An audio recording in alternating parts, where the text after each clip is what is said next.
भटक्या कुत्र्यांचा उपद्रव वाढला, निर्णय न झाल्यास कुत्री महापालिकेत सोडू, नगरसेवक अभिजित कोळी यांचा इशारा। सांगली शहरात भटक्या कुत्र्यांचा प्रश्न गंभीर बनला असून सर्वसामान्य नागरिकांचे सुरक्षिततेचे प्रश्न निर्माण झाले आहेत। शहरातील विविध भागांमध्ये भटक्या कुत्र्यांची संख्या मोठ्या प्रमाणात वाढली असून नागरिकांना रस्त्यावरून चालणेही कठीण झाले आहे। या पार्श्वभूमीवर नवनिर्वाचित नगरसेवक अभिजित कोळी यांनी महापालिका प्रशासनाला थेट इशारा दिला आहे। महापालिकेने भटक्या कुत्र्यांच्या वाढत्या समस्येकडे गांभीर्याने लक्ष न दिल्यास आम्ही स्वतः भटकी कुत्री गोळा करून महापालिकेच्या आवारात सोडू असा स्पष्ट इशारा कोळी यांनी पत्रकार परिषदेत दिला। यासोबतच सांगलीतील सर्व पक्षांच्या वतीने जनहित याचिका दाखल करण्याचा विचार सुरू असल्याचेही त्यांनी सांगितले। अभिजित कोळी म्हणाले की शहरात भटक्या कुत्र्यांची संख्या अनियंत्रित वाढली आहे। कुत्र्यांची नसबंदी वेळेवर होणे अत्यंत आवश्यक होते, मात्र प्रत्यक्षात 2 कुत्र्यांची नसबंदी करून 10 दाखवली जात असल्याचे प्रकार सुरू आहेत।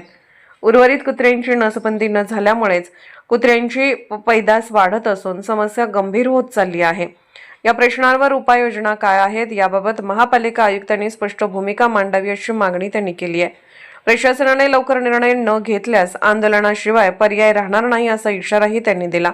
यावेळी नगरसेविका अश्विनी कदम यांनी ही आपली भूमिका मांडली। त्या म्हणाल्या, कुत्री ही एक जीव आहेत, त्यांना खाऊ पिऊ घालण्यात काही अडचण नाही। अनेक वेळा पोटभर अन्न मिळाल्यास कुत्रे चावा घेत नाहीत, मात्र भटक्या कुत्र्यांची नसबंदी होणे अत्यंत गरजेचे असून त्यामुळे वाढत्या पैदाशीवर नियंत्रण मिळू शकते। प्रशासनाने या प्रश्नाकडे गांभीर्याने लक्ष न दिल्यास आम्हालाही तीव्र आंदोलन करावे लागेल असा इशाराही त्यांनी दिला। दरम्यान भटक्या कुत्र्यांच्या वाढत्या उपद्रवामुळे नागरिकांमध्ये भीतीचे वातावरण निर्माण झाले असून महापालिका प्रशासन आता यावर कोणती ठोस पावले उचलते याकडे सर्वांचे लक्ष लागले आहे। आज सांगली महानगरपालिका क्षेत्रात भटक्या कुत्र्यांनी अक्षरशः दहशत माजवलेली आहे आणि महापालिका प्रशासन अक्षरशः झोपलेलं आहे। एबीसी जी मोहीम आहे, ॲनिमल बर्थ कंट्रोल, ही फक्त कागदावर दिसत आहे।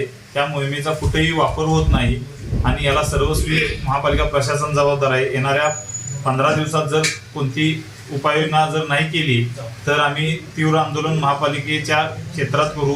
सांगलीतील सगळी भटकी कुत्री आम्ही गोळा करून महापालिकेच्या दारात सोडू आणि जर इथून पुढे असा कोणता मोठा अपघात जर झाला तर त्याला पूर्णपणे याची जबाबदारी महापालिका आयुक्त तसेच त्या आरोग्य विभागाचे अधिकारी असतील आणि आतापर्यंत जे अधिकारी निष्काळजीपणे वागलेले आहेत, राहिलेले आहेत आरोग्य विभागाचे, त्यांच्यावर लवकरात लवकर कारवाई झाली पाहिजे अशी आमची ठाम मागणी आहे। आणि तुमच्या माध्यमातून आणि सांगलीवाडीतल्या जनतेच्या माध्यमातून त्यांचा एक प्रतिनिधित्व म्हणून मी आज प्रशासनाला आज हे सांगतो, आम्ही हे कुठलेही राजकीय आंदोलन करत नाही।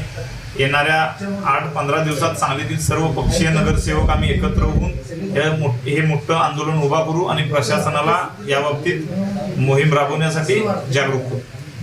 नमस्कार।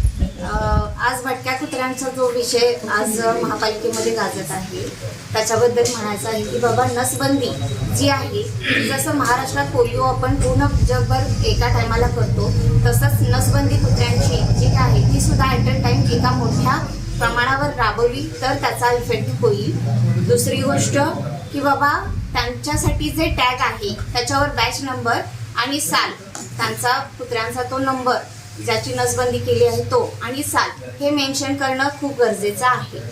आणि याच्यासाठी आपण त्यांच्या नसबंदीवरती जो विषय आहे त्याच्यावर जर ठामपणे जर निर्णय घेतला नाही तर आम्ही 15 दिवसाचा कालावधी देतोय। त्याच्यानंतर आम्ही त्याच्यावर महापालिकेवरती आम्ही कुत्र्यांना तिथे सोडून आंदोलन करणार आहोत।